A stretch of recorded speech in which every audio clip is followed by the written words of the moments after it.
वज़ीर-ए-आज़म शहबाज शरीफ ने कहा, पेट्रोल बम और गालम गलोच वतीरा बन चुका है। एक सूबे की तरफ से विफाक पर धावा गैर आईनी था। उनकी ख्वाहिश थी यहाँ लाशें गिरें, मुल्क में फसाद फैले। 2014 में डी चौक पर 7 माह तमाशा लगा रहा। चीनी सदर को दौरा मुलतवी करना पड़ा। धरनों से मुल्की मईशत को अरबों रुपए का नुकसान पहुंचा। पुलिस और रेंजर्स ने फसादियों की ख्वाहिशात को नाकाम बनाया। कौमी मफाद को ठेस पहुंचती तो पाकिस्तान का इमेज मजरूह होता। वज़ीर-ए-आज़म का इस्लामाबाद की मुख्तलिफ शाहराहों का दौरा, शंघाई ताउन तंजीम इजलास के लिए इंतजामात का जायजा लिया।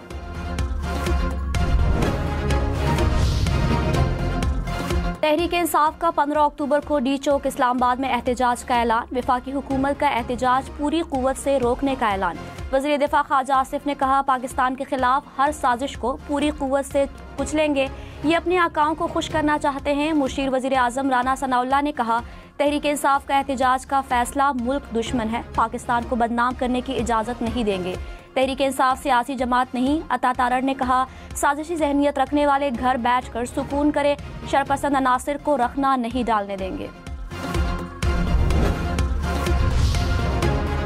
बिलावल भुट्टो का तहरीक इंसाफ को होश के नाखून लेने का मशवरा। कहा, SCO कॉन्फ्रेंस के दौरान एहतजाज से गुरेज करें। चीन के वज़ीर-ए-आज़म समेत अहम शख्सियात आ रही हैं। खुद को मुहिब वतन करार देने वाली PTI मुल्क को नुकसान पहुंचाएगी।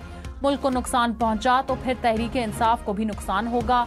सियासत करें मगर सियासत के मैदान में रहकर।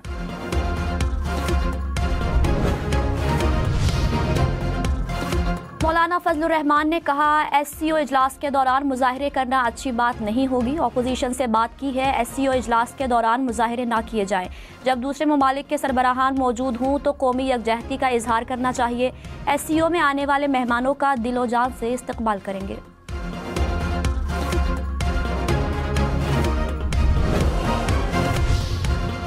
आइन में तरामीम पर मुशावरत एक बार फिर तेज। बिलावल भुट्टो की मौलाना फजलुर रहमान से मुलाकात। सरबरा JUI का पीपल्स पार्टी से मिलकर मुतफ़िका मुसव्वदा लाने का ऐलान। कहा, हमारी तजावीज़ शामिल की तो मुनासिब मुसव्वदे पर इत्तफाक कर सकते हैं। बिलावल ने एक बार फिर 25 अक्टूबर से पहले तरामीम का इंदिया दे दिया। हुकूमत का 2/3 से ज्यादा नंबर्स पूरे होने का दावा। तहरीक इंसाफ का पार्टी में मुशावरत का ऐलान। कहा, हुकूमत ने वकला की तजावीज़ पर ब्रीफिंग दी। पार्लियामान की खसूसी कमेटी का इजलास आज दोबारा होगा।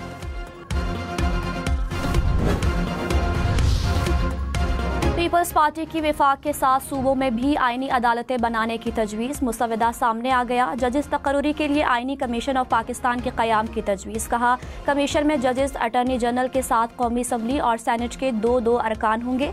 कोई भी रुकन जज तकर्रुरी के लिए नाम तजवीज़ कर सकेगा। जजेस को हटाने का तरीक़ाकार भी तब्दील करने की तजवीज़।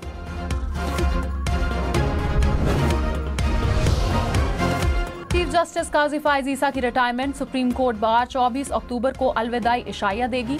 एडिशनल रजिस्ट्रार ने खत लिख दिया। चीफ जस्टिस की सरबराही में फुल कोर्ट रेफरेंस 25 अक्टूबर को होगा। चीफ जस्टिस ने अलविदाई डिनर लेने से माजरत कर ली। कहा, अलविदाई डिनर पर 20 लाख रुपए से ज्यादा खर्च आता है।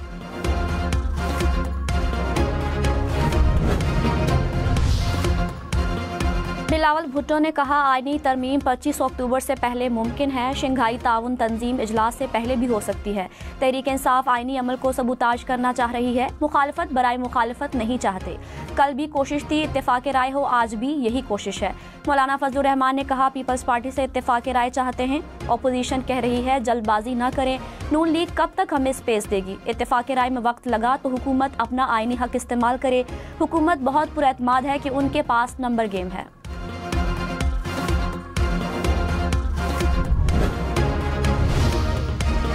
मौलाना फजलुर रहमान ने कहा, हुकूमत का पहले दिया गया मुसव्वदा कबूल नहीं। हमारी तजावीज़ कबूल करें तो मुनासिब मुसव्वदे पर इत्तफाक हो सकता है। हुकूमत की तरमीम का तसव्वुर हमारे लिए कबूल नहीं। लचक दिखाएं तो पेशरफ्त होगी। आईनी अदालत हो या आईनी बेंच, इतना बड़ा मसला नहीं। 19वीं तरमीम खत्म करके 18वीं तरमीम को बहाल किया जाए। जजेस तकर्री में पार्लियामान का किरदार भी होना चाहिए। अवाम की ख्वाहिशात को नजरअंदाज न करें। वोट देना होता तो अब तक दे चुके होते। 18वीं तरमीम में 9 माह लगे थे, अब कम से कम 9 दिन तो दिए जाएं।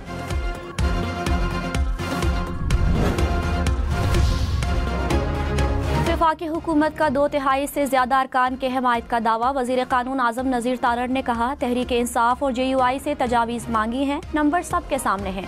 जिस रुकन को तरमीम बेहतर लगी वोट देगा। तरमीम की हमायत करने वालों की तादाद 2/3 से ज्यादा हो सकती है। ड्राफ्ट में आईनी अदालत की बात है, जजेस का एहतसाब, मेरिट पर तैनाती, ट्रांसफर शामिल है।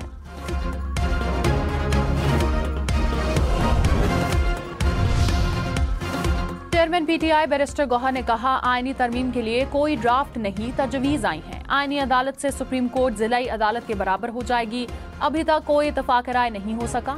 आमिर डोगर बोले, हुकूमत के ड्राफ्ट में इब्हाम है, पीपल्स पार्टी के मुसवदे में क्लैरिटी है। पार्टी में मुशावरत करेंगे, किसी एक जमात या उसके रहनुमा को टारगेट नहीं करना चाहिए।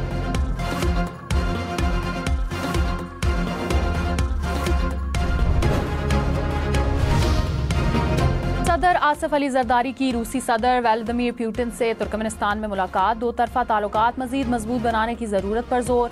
सदर मुमलिकत की तुर्कमेनिस्तान के सदर समेत दीगर रहनुमाओं से भी मुलाकातें, तजारत और दो तरफा राबता मजीद मजबूत बनाने की ख्वाहिश का इजहार।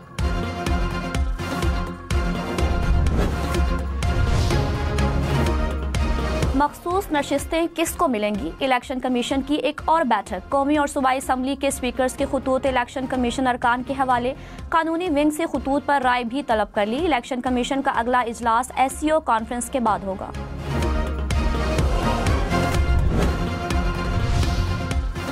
रहनुमा पीटीआई असद कैसर ने कहा, हुकूमत बताए जबरदस्ती कौन सी कानून साजी होती है। हमारे अरकान को 20-20 करोड़ रुपए की ऑफर्स की गई, हमारा कोई MNA नहीं टूटेगा। उमर अयूब बोले, हुकूमत हमारे खिलाफ मुकदमात दर्ज कर रही है, IG इस्लामाबाद के खिलाफ कार्रवाई होनी चाहिए। जैन कुरैशी ने कहा, अवामी मैंडेट वाली हुकूमत को कानून साजी का हक है।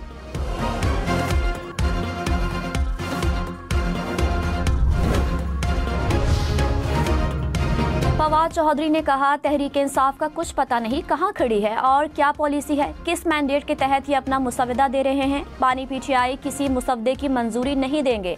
प्रोग्राम पाकिस्तान टुनाइट में कहा, ये आईनी अदालतें बनाकर फेडरेशन को कमजोर कर रहे हैं। इनके पास आईनी तरामीम के लिए नंबर्स पूरे नहीं।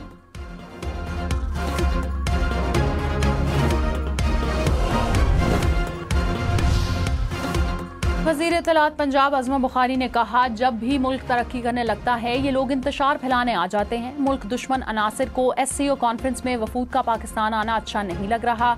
PTI को इस कॉन्फ्रेंस का होना बुरा लग रहा है। PTI प्रोपेगेंडा जमात है।